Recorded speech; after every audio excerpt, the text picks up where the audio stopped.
athi udokotela fanele ngilale ngendaba ukuthi ubona ifile lami ukuthi libhalo ukuthi bese ngize ngicabanga ukuzibulala. Ngithi vele bengicabanga lokho into beyenza ukuthi ngicabanga ukwenza lokho ukuthi umthetho uyingifailile. Ngitholakala ngizula manje ngisinana nomlungu engingamazi owangidubula kodwa ingalo yomthetho ikhona, ingalo yomthetho ayisebenza idlala indima yayo. Ngihlukumezekile nomndeni wami uhlukumezekile.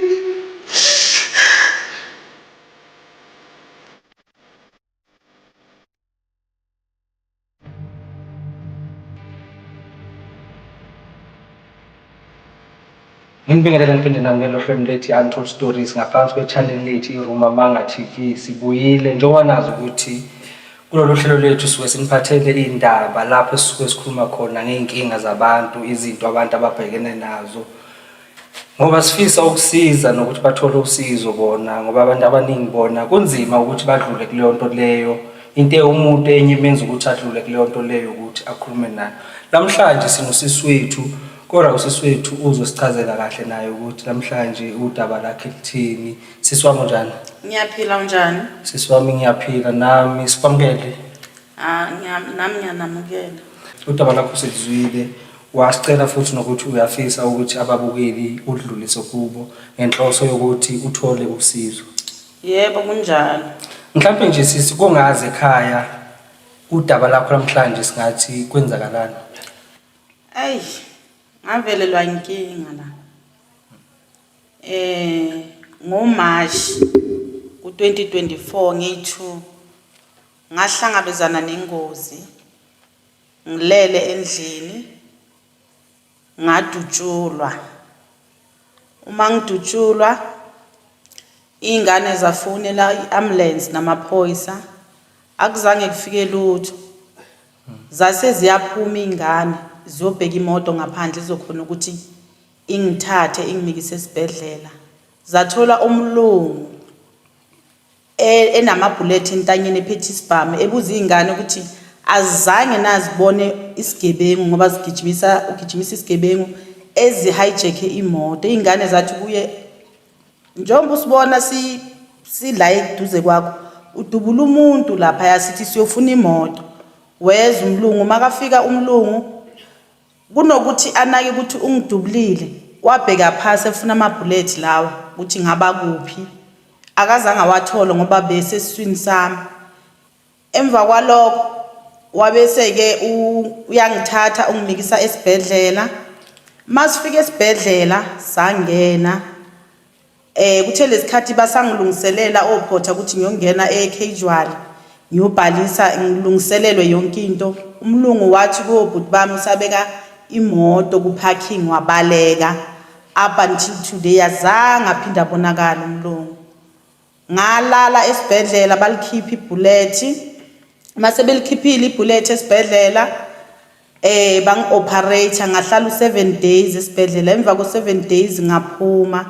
ngaye ekhaya. Uma ngiphuma ngekhaya kulapho ke ngabe sengithwala ubunzima khona ngoba phela uma sowudutshuliwe kwathola kathi indlela engidutshulwe ngayo ibimbi kakhulu. Manje lokho kwenza ukuthi ke noma ngabe sengilele embhedeni ngingasakhona ukuvuka ngigugwe ugogo omdala uma osekamdala ekhulile kwakuuye kufanele ukuthi angonga ngigeze abambisane nezingane ezikhona ekhaya endlini ezincane ngigugwe ngigezwe ngikhashwe toilet. Angizange ngibone nomuntu oyedwa womthetho afika, angizange ngibone ngisho nelilodwa nababodwa osonhlala kahle bafika.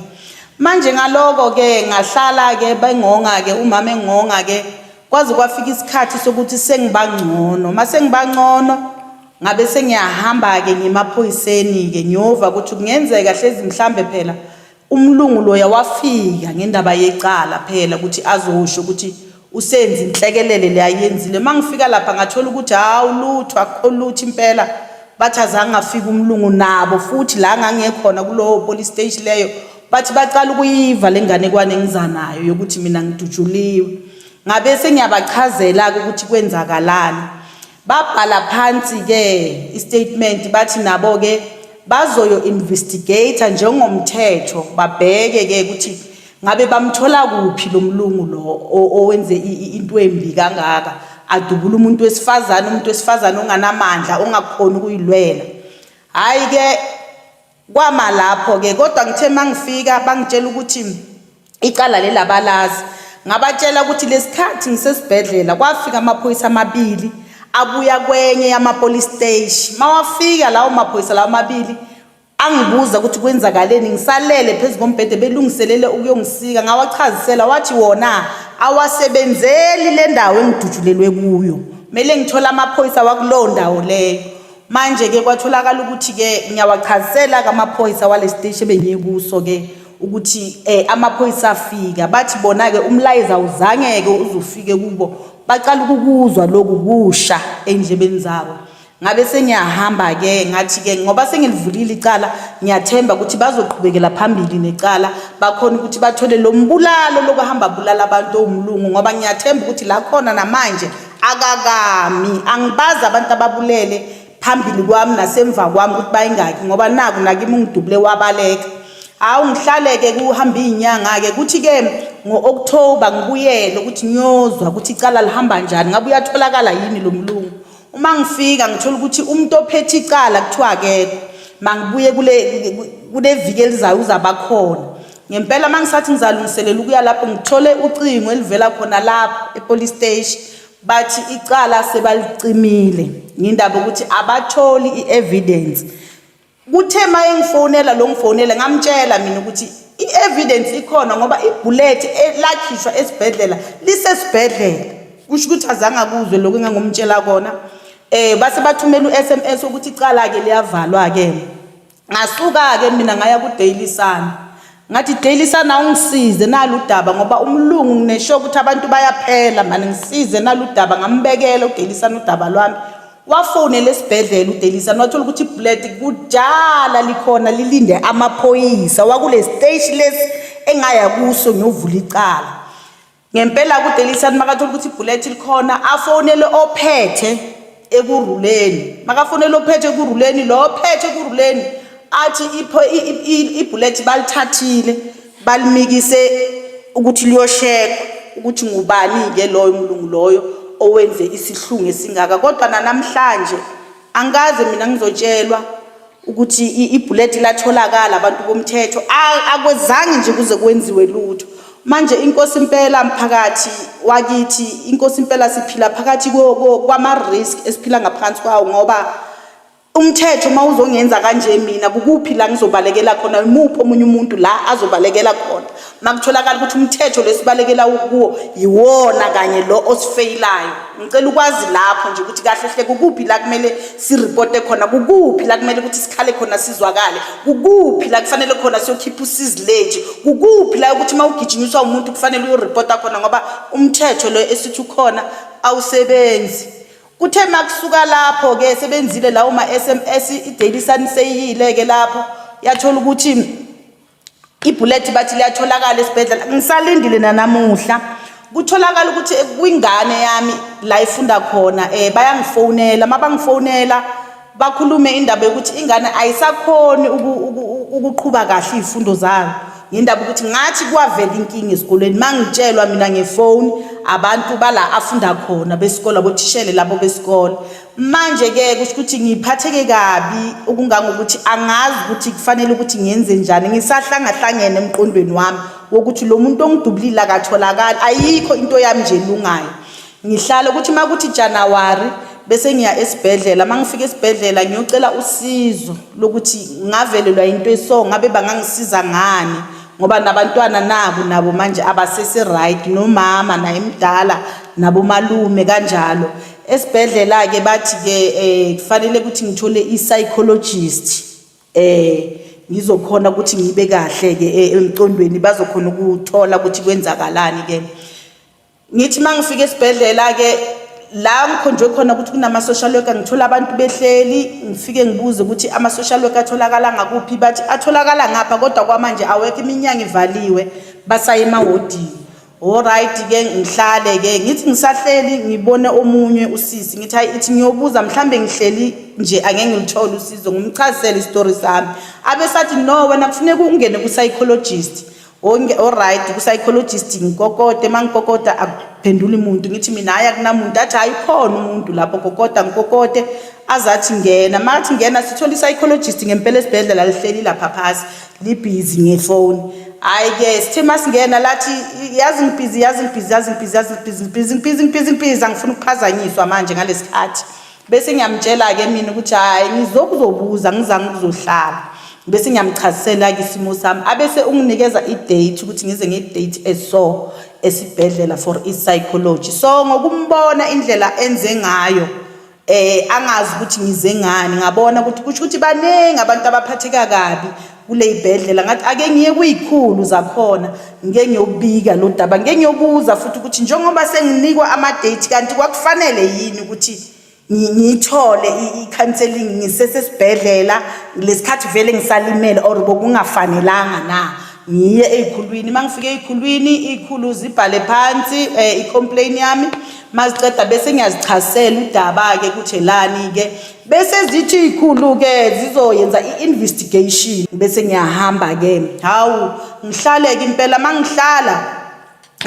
indlule le 5 days nale 3 days ngingabi nankinga-ke ngithi hayi phela ngeke uze ufune ukuthi bakubize ngaleyo 5 days le nangaleyo 3 days ngihlale ngilinde mangilinda angifonele usister othile athi hayi ngelanga eliso kufanele ubuye uze ku-counseling ngithi hayi-ke indaba ye-investigation ihambe kanjani athi hayi leyo azange sisayikhuluma leyo sivele nje sayiyeka ngitsho hayi ngiyabonga ngifike ngempela mangifika-ke sengiya ku-counseling ku-psychologist-ke hhayi ngiye mangifika ku-psychologist lithi hey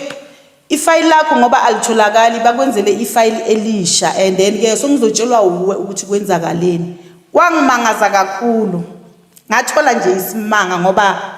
le fayili leli lilahlekile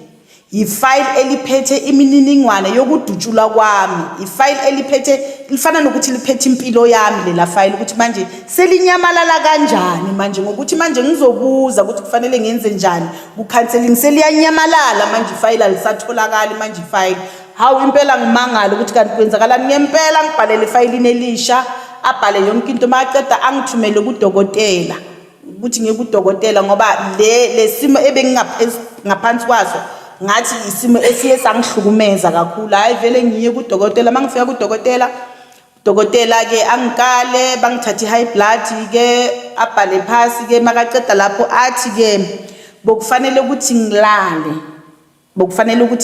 ngithi cha mina ngeke ngize ngikhona ukulala ngindaba ukuthi ngishiye umama endlini nabantwana umama sekamdala masekazova ukuthi ngilele futhi le umuntu omdala uzoquleka angasavuki kanti uyazi ukuthi ngisuka kwisiphi isimo cha mina impela angeke ngize ngilale athi udokotela fanele ngilale ngindaba ukuthi ubona ifayili lami ukuthi libhale ukuthi bese ngize ngicabanga ukuzibulala ngithi vele bengicabanga lokho into beyenza ukuthi ngicabanga ukwenza lokho ukuthi umthetho ungifeyilile umthetho from ekuqaleni until ekugcineni manje mawumuntu uphila uzobona umthetho ukufeyila kanje uzohlala ungafuni ukuzibulala ngoba uyabona mos ukuthi uphila ezweni elibudedengi ezweni elinganandaba nomuntu manje uzohlala kanjani ungafuni ukuzibulala vele lento leyo iyafika kimi ngokuthi umthetho ungifeyilile umthetho mina ungifeyilile umthetho from ekuqaleni until ekugcineni okay-ke banginikeza amapilisi-ke ukuthi ngizohamba-ke lamapilisi-ke ngiwaphuze and then-ke bese bazonginika i-second date yokuthi ngibuyele khona ku-psychologist okunye-ke lesikhathi bathi bazonginikeza enye idate labantu abasendlini engithe nabo bahlukumezekile abakhulumi ngabo bakhuluma ngami mina ozile ngokuthi ngizile ngazozikhulumela laba abasendlini abakhulumi ngabo ukuthi bona mele kwenziweni kunomntana o-mental disturb lapho la ngisho khona la kuye kwangena inhlavu khona umntana o-mental disturbed khona lapho kunogogo omdala kunabantwana bebafunda isikolo aba-disturbed manje ngendaba yalesimo engingawela phezu kwazo abakhulumi ngabo bakhuluma ngami ngoba mina ngizile ngazokhuluma kubo and bengiya kubo ngenjengokuthi bengifuna ukuthi nalaba abasendlini nabo bathole usizo but up until now abangangitsheli bona ukuthi kumele bathole mapha ama-date ukuthi bakhone ukuthi ba-attend so mase ngilaphayana e-ofisini leli likhulu bathi esinye isikhulu sithi ifile akuseseyiyo le ifile lengangibhalise ngayo yintsha le ifile ilahlekile ngithi mina ifile ilahleka kanjani athi hayi amafile ayalahleka la mawaqeda ukulahleka siphinde siwathole manje angazi ke ukuthi mhlambe or lesikhathi salahlekile kusuke kuyokhishwa information yabantu bese ayabuyiswa azobekwa angizange ngithole lapha ngizange ke ngimbuzeke lapha ukuthi mawuthi ayalahleka bese ngiyawafuna bese ngiyawathola ukuthi asuke sewatholakala kusuke sekwenze njani mawanyamalala kusuke sekwenze njani angizange ngikhona ukumbuza lo muntu ukuthi ngimbuze lo mbuzo loyo so mina ngifuna ukwazi namhlanje ukuthi mabazongibhalela ifile elisha mangiya ku psychologist le psychologist lele ngiyakulo lizobona kanjani ihistory yami ukuthi benginenkinga yani mina number 2 baphazamisa ingalo yomthetho ngoba kufuneka umlungu lo wangidubula uzotholakala kuphi lo mlungu ngoba manje nali ifile ilahlekile ngifuna ukwazi lokho number 3 kuthiwa ibullet liphumile litholakele esibhedlela lahamba amaphoyisa walithatha ngabe le bullet yilo ngempela na ngoba ifile inali lilahlekile bayithole iphi inamba yale bullet ngoba ngicabanga ukuthi yonke into beyibhalwe ku file yami manje ifile kuthiwa linyamalele le bullet elihambile yilo noma kusiyilo na ngifuna ukwazi lokho ukuthi yilo noma kusiyilo ngoba mina ngitshela ukuthi ifile lilahlekile ngenzelwa ifile elisha so angazi or ifile lilahlekile before kuthathwa ibullet or lilahleke after kuthathwa ibullet if ever lilahleke before kuthathwa ibullet ngabe le bullet elithathiwe yilo na ngicela ukubuza net lapho ngoba ngiyacabanga ukuthi makuyolandwa ibullet lisuke libhaliwe emeli ba check ifile yomuntu mabaqeda ukucheck ifile yomuntu bese ba check ibullet ukuthi ziyahambisana lezi manje mina njengoba ngithola indaba yokuthi ifile lilahlekile le bullet ngabe liyilo na lilahleka kanjani ifile igebengu zingene nini kulesa sibhedlela zathatha amafile why bangareport abantu besibhedlela ngoba phela bathi amafile ayalahleka inhlala yenza phela lejwayelekile vele kulesa sibhedlela lesi engikhuluma ngazo so mphakathi wakithi yazi lento ingihleli kabuhlungu inhliziyo yami ibuhlungu ngani ngoba umthetho ungifailile left and right and center and la kulomhlaba esiphila kuwo ke mawuke wakhuluma amaqiniso akulungi ungagcina so ungenye indlela makhuluma amaqiniso hayi mina ngizokhuluma ke manje ke ngenzela ukuthi nakusasa noma ngabe kuvela something kwaziwe ukuthi nginenkinga eso engazange ize isolveke namhlanje engakhona ukuthi isolveke phela lezi zinto engizikhulumayo mina nginama evidence mina engiwaphethe nginama evidence mina engiwaphethe angikhulumi nje into ukuthi ngiyakhuluma nje ngoba naku ngifuna ukudicabeza izithunzi zabantu phansi cha ngiphethe ubufakazi mina nobe investigation isibedlela sithe sizoyikhipha nginabo angitholanga mina le reply yalo investigation ngizwile nje kuthiwa investigation yabe siyanyathelwa nje kuphelelwa phansi nje yanyathelwa nje kwathula kwathiwa tu manje ubulungiswa buphi ke lapha buphi ubulungiswa iphi justice ake ningikhombiseni le justice mhlambe into ephathwa ngezandla ijustice thina sithi igama into ibamba ngezandla kaso njengendondo iphi ijustice makuso iphi ijustice iphi umlungu ufihlelana umlungu obulala abantu lo mlungu ungidubulile enungidubule kabuhlungu endekabi endaweni embi uphi umlungu mangabe ijustice ikhona ibullet liphi lingatracewa ukuthi la kabani ibullet wayivalwa indaba yomlungu ivalelwana indaba yomlungu umlungu uthi kumele aqede isizwe simnyama na ngoba yena mhlophe mina kube mhlambe bengumntana wesikhulu or mhlambe kube benginenduma ngabe dala tholakele umlungu manje ngoba ngisicashalala into enganakusasa into engana next kodwa mina ngiyamangala into engiyaziyo akekho umuntu ongabalulekanga ngisho nomuntu obhemi unga ubalulekile ngoba kuthi masekufika ikhathi zamavote bayalandwa abantu ababhema amawuka bayofaka uX bangangabi nendaba nabo yonke iminyaka zonke izikhathi kodwa ngezikhathi zokugcina zokuyovota bayalandwa labantu ababhema iwunga kuthiwa beze bazofaka uX manje ngichaza ukuthi ngaloko akekho umuntu ongabalulekanga emhlabeni wonke umuntu ubalulekile manje umthetho mawuzenza ngalendlela le owenza ngayo ukuthi usinikelele kubantu abantu basidubule sidlalele singazula phela kube bengizula bokungcono nakhona noma ngabe bengihamba bokungasicala lokho ukuthi kumele ngihambe ngigangisuse kunkululeko idemocracy angisho amalungelo wethu thina abantu abamnyama nabamhlophe ukuthi sizwane sibe into eyiwani manje mangizodutshula umlungu umlungu omhlophe bese uyashildwa lo mlungu ukuthi angatholakali mina ngisale nginjalo yini ibizwa ngokuthi yini lento leyo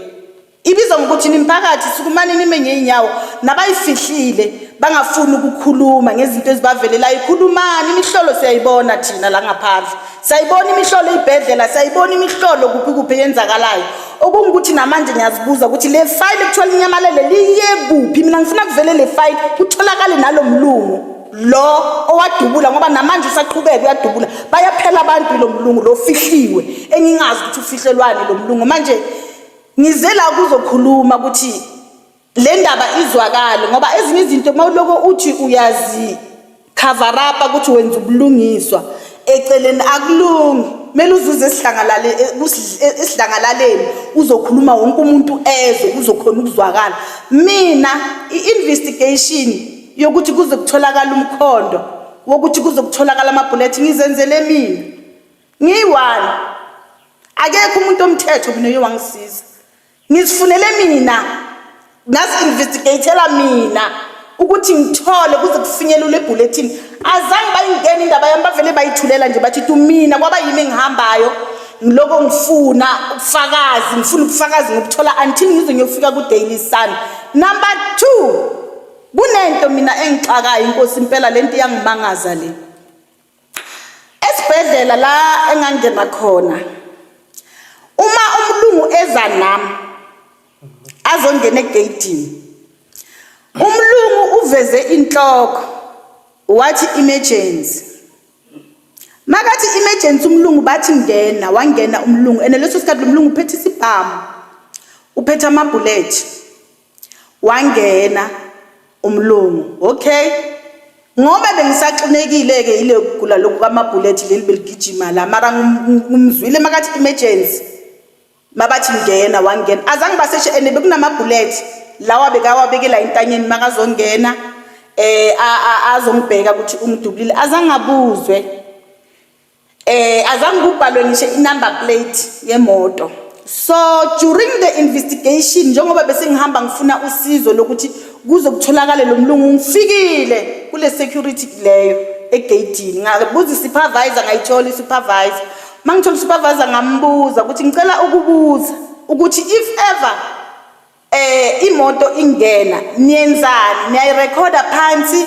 or ivele izingenele na uthena kangiphendula security osegeyidini wathi yabona imoto mayizongena egeyidini once umuntu wathi emergency sekonakele ke lapho uvela ngena athi shumpu akabuzwa lutho akubhalwa ngisho plate number lo muntu loyo ukhulume nge-emergency ngambuza ukuthi manje umuntu mangabe ukhuluma nge-emergency nje unamanga uziphethele izibhamu la emuvi yodubula abantu esibhedlela ngabuza futhi ngathi masengithe emergency masekathe emergency niyajika nani yohlola emotweni ukuthi ngempela lo muntu ekuthiwa emergency ukhona emotweni na akazange akhona ukumphendula kwabonisa ukuthi imoto mazingena once waveza inhloko wathi emergency ushayile so uyangena noma ngabe uphethe izibhamu noma ngabe uphetheni kusho ukuthi awukuzwa lutho ngoba utheni uthe emergency yila ngiqala ukubona khona ukuthi ayi kusho ukuthi nje nasesibhedlela abantu abaphephanga ngale ya security company le lapha ya ngani ngoba le ndlela ayikhulumile kimi ingithusile ukuthi umuntu otrainiwe atrainele ubusecurity angayokhuluma umhlolo wendaba engaka ukuthi umuntu nje wathi emergency nje uyangena egeyidini akukhathalekile ukuthi uphetheni lo muntu loyo ubufakazi bokuthi ngempela lento bayayenza lo mlungu wayengilayishile wathi emergency wangena phethe isibhamu namabullet azange bamsearche azange babhale plate number yakhe so lento beyikhulunywa lo yabhuti egeyidini iqinise liphelele mina ngiyayifakazela ngokuthi umlungu azange bambuze izinto eziningi ungene aphethe leso sibhamu namabullet mara semasikhuluma ne-security ngilibuza la ngitshela ukuthi uma uphethe isibhamu bayasithatha basibhale phansi ukuthi leso sibhamu leso singangeni ngoba siyingozi mara umlungu lo wangidubula mina wangena naso namabullet so ngiyakufakazela lokho kushiwo yile supervisor makathi umuntu makathi emergency bayangena noma ngabe uphethe izinto ezingozi kangakanani akunandaba net as long as athe emergency noma ngabe uphethe amabhomu emuva uyubhomu isibhedlela makuthiwe nje emergency uyangena nje lo muntu lo ahalakathele esibhedlela noma ngabe uyobulala umuntu uyangena lapha esibhedlela ahalakathele ngokuthi emergency kula ngiqala ukubona khona ukuthi abantu ezibhedlela mawuzwa kuthiwa kudujule umuntu esibhedlela kusukela khona la kulezi zinto lezi eziso so ubudedengu buningi emphakathini buningi eSouth Africa angeke ngize ngithule ngidutshuliwe mina angeke ngize ngithule mina angeke ngize ngithule bafowethu angeke ngithule mina umlungu ngidubulile umlungu ufanele atholakala umlungu kuzoba nemibuzo engizombuza yona khona ukungiphendula i-Department of Health fanele ngiphendule ukuthi ama file alahleka aya kuphi mabathi alahlekile bathi basuke alahleke ashone kuphi ngoba ngithemba ukuthi ama file awananyawa wakhona ukuhamba amaphepha lawaya manje mawalahlekile asuka aphambukele kuphi kusho ukuthi kula kufanele basho ukuthi asuka aphambukela kuphi and then mase bawatholile asuke bese ahambele ngakuphi ukuthi aze atholakale lawo maform lawo so inkosi impela yabona impilo esiphilayo ayikho siphila ngaphansi kwamanga umthetho kuthiwe uyasivikela mina angiboni umthetho usivikela sengize ngiyasaba mina ngihlala ngokusaba ngoba manje lo mlungu lo angimazi uzobuya phela umlungu kuthi ukubaleka kwakhe bekazitshela ukuthi ngifile okubonisa ukuthi ujwayele ukudubula abantu bese kuyaphela ukuthi msabe umuntu ongamazi msabe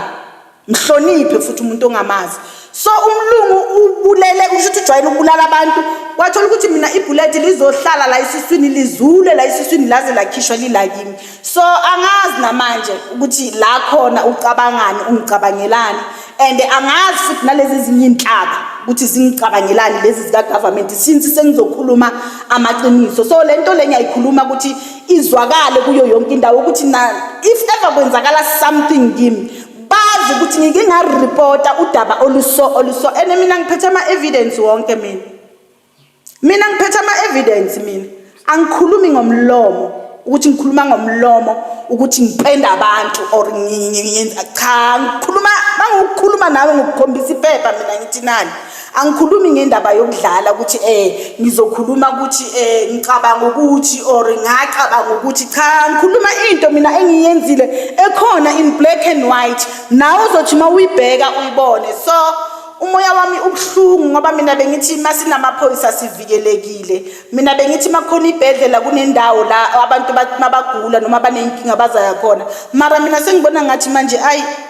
asinalutho singabantu sizihlalele nje kusho ukuthi siphila ngoNkulunkulu ngasho kanjalo ngoba le inhlaka lezi sithi sizithembile yizo futhi ezijike zisicekele phansi thina manje ngizoreporta kanjani mangibona iphoyisa mos mina sekufanele ngibaleke ngendaba ukuthi iphoyisa angisalithembi and then mangigula mina kusafanelanga ngivume kuyesibhedlela ngani ngoba isibhedlela angisasithembi niyabona ukuthi ibhedlela zenzani ziphazamisa ingalo yomthetho kubantu abanama file ezibhedlela kufanele lawo ma file lawo acubungulwe amaphoyisa kulandelela amacala ihealth iyawabulala lawo macala lawo iyawacindezela angeke umuntu athi ezile kuno history yakhe ku file ezofuneka naphambili bese nimenzela ifile entsha kanjani ekubeni niyazi ukuthi le file le inomlando kanjani nimenzele ifile entsha le file entsha bangenzele nini njengoba ngizoreport ukuthi ngicela icounseling or bayenze kudala before ibullet lingakafuna ngifuna ukwazi lapho ngifuna ukuthola lapho ukuthi kwenzakaleni manje health ubugebengu bunengi kakhulu ubugebengu bunengi health okungangokuthi ngeyi-14 zaka December ngafonelwa umuntu wesilisa mangifonelwa umuntu wesilisa ngibambe ifone mangibamba ifone athi hayi man ngibuye esibhedlela sithize ngithi okay athi man inamba yakho siyithole kwifile elithizeni la so njengoba siyithole kwifile elithizeni ngathi kunomuntu oke wathola iaccident but uye wafaka inamba yakho ngoba ngathi bekangana number uyamazi na ngithi awuthi ngicabange kahle ngiyamkhumbula lo muntu loyo okhuluma ngaye athi manje lo muntu siyamfuna man ngithi niyamfuna mara ngoba efayilini information yakhe ikhona nethi nje kungaba inamba kuphela afake yami ngoba mhlambe ngaleso sikhathi bekangana ifone but efayilini ngisho ukuthi ubhalisile address yini ningayi lapha kuye ngoba iaddress ikhona nikhona ukukhuluma naye njengesibhedlela wathi lalela la uyazi lo muntu lo siyamfuna mani ukuphi ngoba manje kufanele ukuthi siyoclaima la ngithi niyoclaima ini wathi hey kufanele ukuthi siyoclaima lana isibhedlela mele siyoclaimela isibhedlela for umbhede ukuthi lo muntu uye walala embhedeni mele siyoclaima ku road accident fund isibhedlela sikahulumeni lo muntu wasesibhedlela sikahulumeni ngilosho njalo ngithi hawu niyokwenzani athi siyoclaima sisibhedlela siyoclaima ka road accident fund ukuthi lo muntu lo uye walala esibhedlela nithi mina hayi ngiyaqala ukuyiva le ndaba le yini ngathi futhi nobugebengu nje uyisigebengu mina ngiyokubophisa mina yini ukhuluma into enjengale amele ukuthi ngisho kanjalo avala ifone kanti vele ube ngifonela nje isikhathi eside lokhu kusho ukuthi bekafuna lo muntu lo angitshele ngaye manje kuthe mase kulahleka ifile lami esibhedlela yabe siyabuya indaba yango December nge14 ngathi hayi le ndaba ikhona le iyaphila kunobuchophololo benzakalayo kulesa sibhedlela kunobukhruku inamba yakhona namanje ngisayisavile okungangokuthi noma ingayocheckwa kulaba bacheka amafoni kubo Vodacom kuphi bazoyithola ivoice yalo muntu nenamba yasho ukuthi umuntu inamba yasesibhedlela esiso le namba yakusho lokho so ngikhaza ukuthi la kuyinhlaka lezi zikahulumeni hayi akubugebengu ayikhona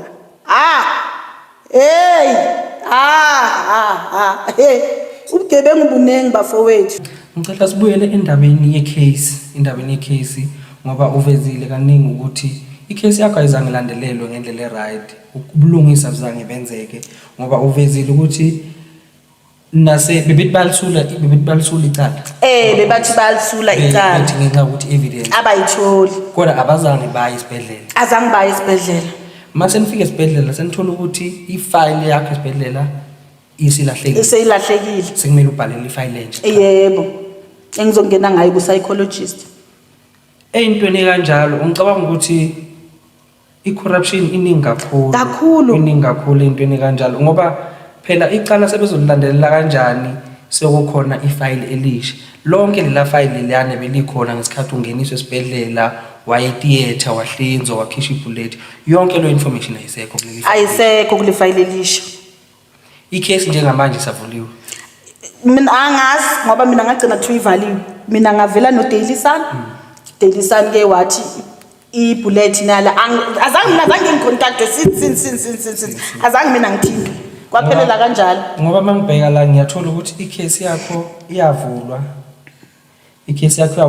amaphoyisa kuphi aseBrakpan yes aseBrakpan okusho ukuthi kungenzeka ukuthi icase yakho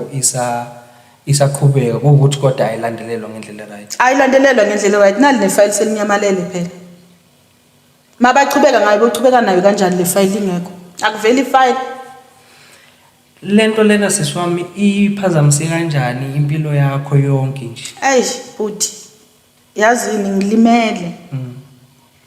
ngilimele ngoba bongumuntu bekazisebenzela kodwa namhlanje sayinzima impilo yami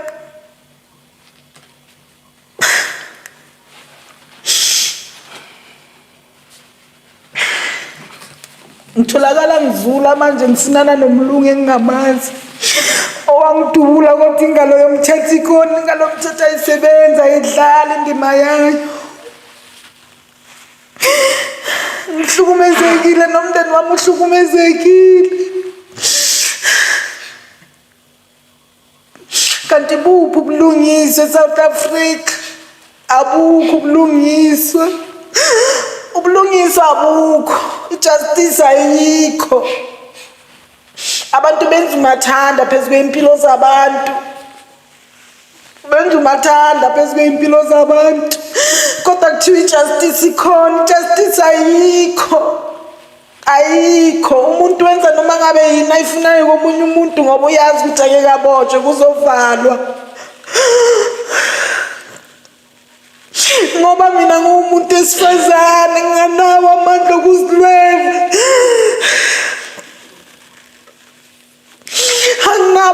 okuzilwela ingakho kwenziwa lezi zinto ezenziwayo kimi ukube benginenduma bengeke lento yenzekeki, kodwa namhlanje mina umthetho uyangifeyila ngoba ngumuntu esifazane. Umuntu esifazane mina ngisinto yanext ongakhona ukuyilwela. Ya kunzima emhlabeni, kunzima. Abantu bayahola, bahleli kahle bayahola, bawondla imindeni yabo. Igebengu ziyachanasa, umlungu uyachanasa, usadubula uyaphambili. Kodwa kube bekadumula amafamily abo, ngabe basukumile, ngabe utholakale within 2 days. But ngoba udubule isicashalala, umuntu ongathathele entweni, umuntu onganalutho, kusho ukuthi la emhlabeni ukuze into zakho zabe kahle kumele ube umuntu okwaziyo ukuthi unemali. Mangabe nale counseling beyithengiswa ngabe bashilo ukuthi iyathengiswa. Angibazi abantu kahle hle kumele bathole counseling ukuthi baphi. Angazi ukuthi counseling uyithola makwenze njani. Angazi ngoba mina naka ngiyitholanga counseling nefamily yami ayitholanga counseling, kanti buphi ubulungiswa? Ubulungiswa kubantu abaphethe umhlaba, ubulungiswa buphi? Yaphela umzomnyama, baphela abantu besifazane. Ngihlukunyeziwe ngumuntu wesifazane, akekho umuntu oyewangizwela. Kanti ngenzeni? Kodwa kuhlala kukhulunywa ngobulungiswa, kuhlala kukhulunywa ngejustice, asikho lezo zinto mina ngiyayiphikisa, but azikho. Nginobufakazi bokuthi azikho lezi zinto, ayikho ijustice, ayikho ijustice. Asazi ukuthi isiza abantu abanjani. Ayikho ijustice, ayikho nginobufakazi, nginobuqanda ikhanda, ayikho ijustice, ayikho namanje ngisasha, ayikho. Ngiyekeliwe mina umuntu wesifazane engakhona ukuyilwela. Mhlambe kube bengumuntu wesilisa bekuzokhuluma kuzwakala, manje ngoba ngumuntu wesifazane ngishayisa ngapha bangishaya indiva. Yingakho namhlanje ngikhetha ukuzala ukuthi ngizokhuluma esidlangalaleni, ngoba kungenzeka bakhona abanye abantu besifazane nababahlukumezeke njengami. Ibullet elingidabule isisu la yaphansi, namhlanje ngine scratch mina esingeke siphinde sisuke. Namhlanje ngineminjunju mina, kuneyindawo esezihlala zibuhlungu into enganganayo. Makaqeda umlungu uyabaleka uyayekela, kusho ukuthi lo mlungu unemali lo. Kusho ukuthi uthengile uyabhadala, mina anginayo imali mphakathi yokubhadala. Ngibhadalela impilo yami, ngibhadalela ukufa kwami, angeke, anginayo lo mali leyo, anginayo imali yokubhadala. Ngibhadalela ukuthi ngisizwe, ngithole usizo. Masivota kwathiwa sizothola usizo, kodwa namhlanje usizo asilitholi. Kunokuthi sithole usizo siyacindezelwa phansi. So ngizile namhlanje ukuzokhuluma la ukuthi nizwe mphakathi into ezenzakalayo emphakathini eningazazi, nalabo abahleli abasesenezinto abahleli ngazo, abahlukumezekile, abaphumela obala bakhulume.